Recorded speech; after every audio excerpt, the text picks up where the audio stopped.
And then I told you there were so many oddball things that I would love to show you in the auction, but I just picked these two out because it really struck me so much. This is not an uncommon doll. I mean, she's wonderful to find. You love her whenever you see her. She has her sculpted luster ornament with a green snood. Very, very desirable. But I never, and she's always a lady with an elegant, slender face and elongated throat. But then look what came in this time. I couldn't believe it. Look at this. He has the Toffling style body, a very sought after Toffling style body, flat swivel head, all right, on the paper mache, original paper mache shoulder plate. And she's a child with that same hairstyle. That's pretty special. I love that. She has her little costume that comes with her too. So that's just a little aside I wanted to show you. One of the really items of interest we have in the auction came to us from an original owner who's had it for many, many decades, is one of the miniature rooms created by Mrs. Thorne for, many of them are shown in a museum in Chicago, and they were miniature replica homes or rooms representing different eras in history. And this one is called Colonial Room. And with it come these two booklets that tell all about the history of the Mrs.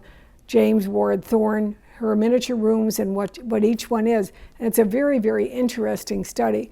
A very remarkable woman and one of the first really important miniaturists in America today. Well, I told you how Jumeau really kind of controlled that whole world. But if you've been around, you know that whenever there is success, there are people who decide to compete.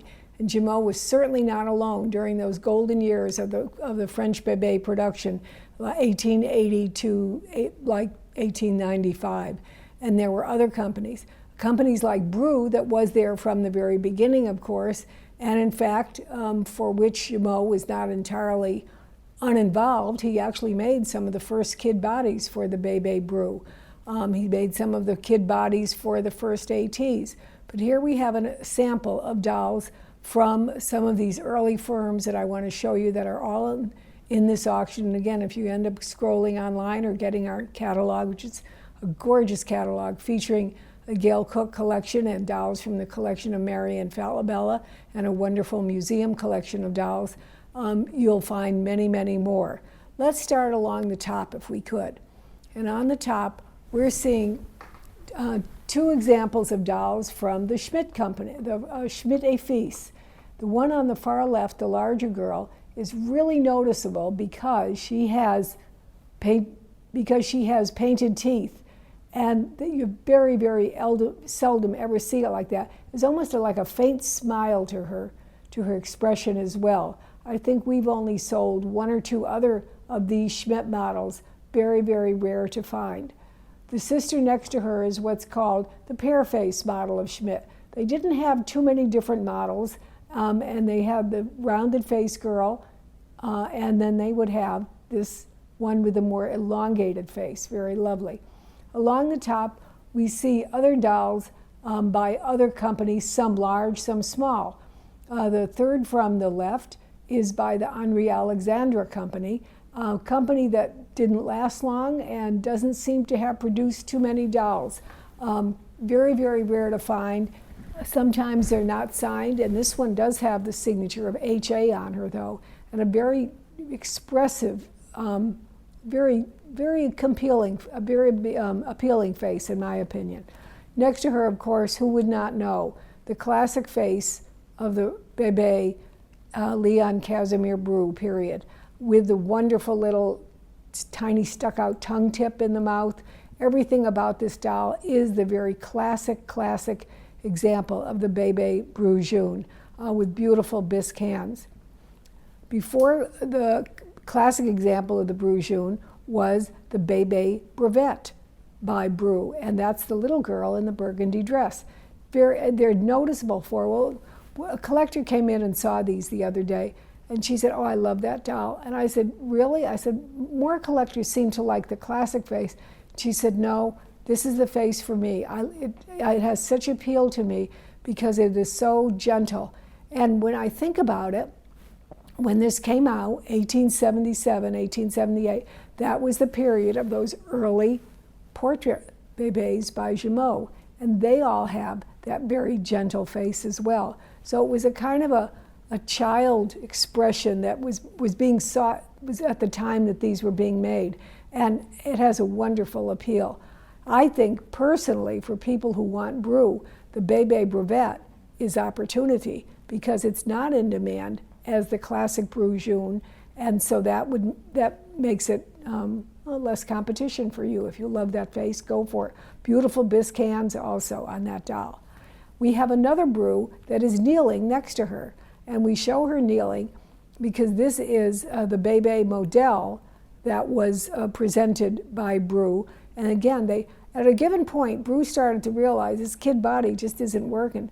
People want that body that they can articulate, and they were, worried about the kid having kids could damage it and sawdust would come out. But if you had these wooden bodies or composition in wooden bodies, then that was sturdier. So Brou came out with what they call their Bébé model, and that's how they advertise it. It appears to have been made for perhaps a 5 or 6 year period based upon the different heads that I have found it and the models of the heads. And this particular head, for example, would appear to me to be from like the 1885 to 86 period. Although the Bébé model was no longer being advertised at that time, there could have been body residuals. Behind her, standing tall, is a doll by the company of Falk Roussel. And if you've never heard it before, I'm not surprised, because very, very few dolls came from this company, particularly in this size. We've had some smaller cabinet size, but this larger size is extremely rare, and this one is noticeable not only for its rarity, but because she's just a splendid doll, a very beautiful doll from the Gail Cook collection, important doll. Standing below her is a little Bébé by FG. The FG is another extraordinary company that not enough has been done about it, because it started early with poupées, with different type of bodies on poupées, and making heads for many, many other people. They had a porcelain firm, and so they were able to do commission work for other people. But they also made their own heads, and in the early examples of their heads are marked with the block letters of F period, size number, and G period. And that is one of the early examples. And again, look what her body is. It's a kid body. And that kid body was likely made by Jumeau, during this time period, and that would have been about 1880. Below her is the same head, and why we have it showing as a head, well, she didn't have a body, but why is that important? Because this size is so rare. It's a 6/0 size. Very, very few are known to exist, so it's a real gem. Now let's go right down below her. We're going to stick with Brou for a minute, because we saw some of the work that Brou had done with that Bébé Musique, that you lifted the arms and the music played, or the Bébé Gourmand that digested food in a peculiar way. Another doll that they made that had a longer lifespan was the Bébé Têteur, and this was otherwise known as the nursing Brou. Bébé Têteur was how they marketed it. It was a little baby. It would actually had a standard kid body like you would find on the standing up girl there. It was not a baby body in any way. It was a standard child body, but it was costumed and presented as a child, a young toffling child. And this is an actual costume that is totally original to the doll, being presented in its original box. And the idea of the doll was that there would be a bottle with it, and there would be a metal screw at the back of the head, and you put the bottle up to the mouth and turn the screw, and it would drink the liquid. The doll was so popular that it continued to be made for, again, because we find it come in different head models of Brou over the years. It appears to have been made probably for more than 10 years. Very, very popular. This is an early example, and what's great about it, look at the box lid inside. It's in what, 1, 2, 3, 4, 5, 6, 7, I think 7 languages I'm seeing it in.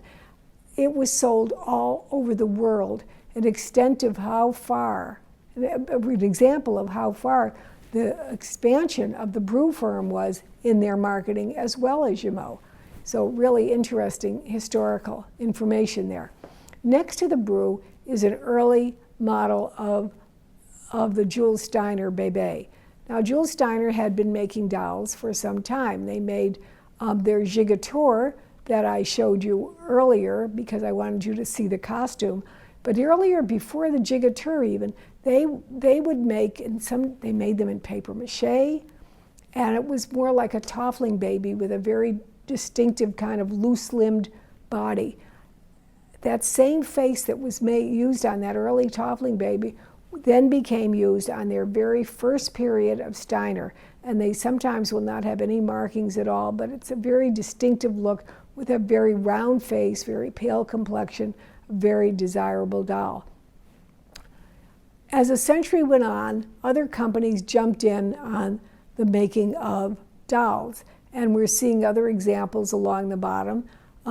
So you can see from little to large, there's Giovanni, there's the one in the ivory and rose dress, third from the left, is a very, very interesting doll because that is by May Freers, and it is marked Mascotte, M-A-S-C-O-T-T-E. It's a very different look on the doll and a very actually beautiful original costume. Very, very wonderful. And then the two dolls standing in the blue and the burgundy are examples from what many people consider probably certainly as fine as Brew, certainly as fine as the finest Jumeaus, are works from the firm of André Tullier. The dolls are always marked just simply A period, T period. Company that was very successful but never had the marketing, the international outreach that Brew and Jumeau did, although their dolls were sold worldwide. They never had that kind of production. And to find them today, they are truly works of art. You have two examples there made over a period of time.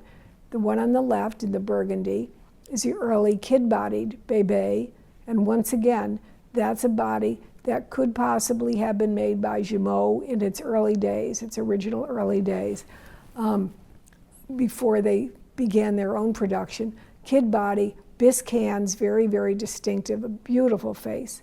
And the one in the blue is probably from a bit later, probably the mid-1880s, and again, that very beautiful and very distinctive face with what appears to me to be her totally original costume.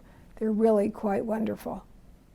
And now, a poignant farewell to these wonderful French dolls, I decided to show you this. Look at the three dolls here, and I want you to tell me what they are.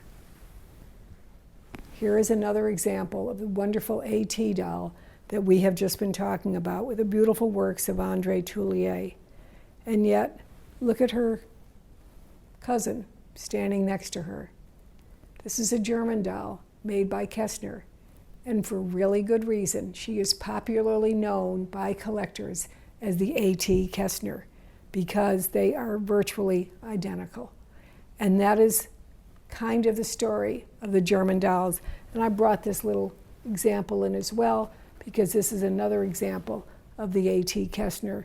And you can see the modeling continues to be the same, even a different variation, but still a Kessner doll now made in Germany.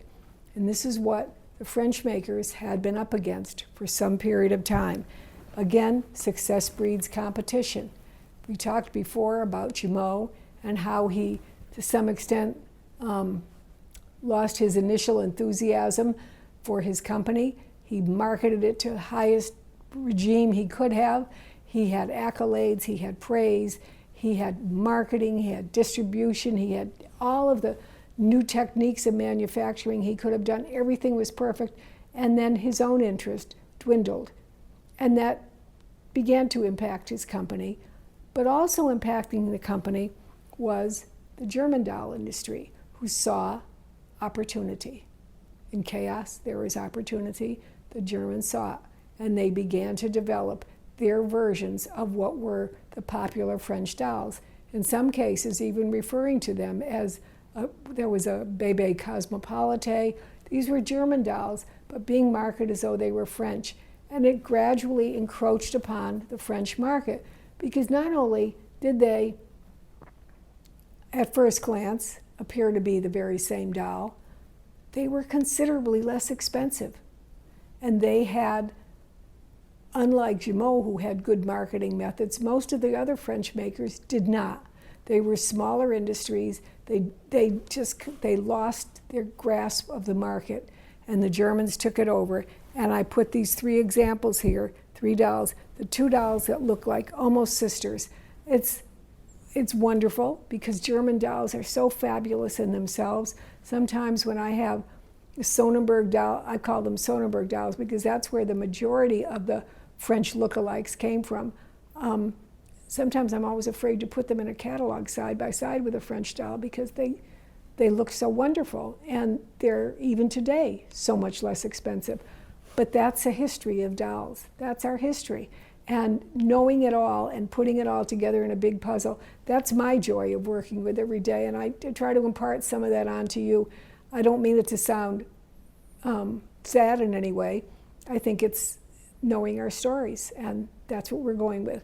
Thank you all for listening very much. Please enjoy the catalog. You can look at the entire catalog as a catalog, so you can see our theme as we try to develop by going online to our website.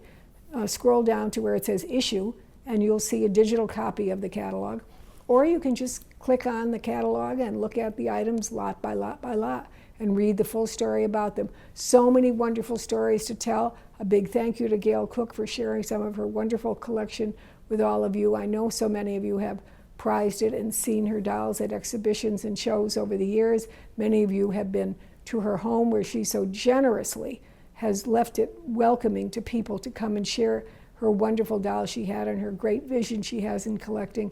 And I hope you enjoy the auction. Come to the auction, either virtually or in person. We welcome you all. Thanks so much. Bye.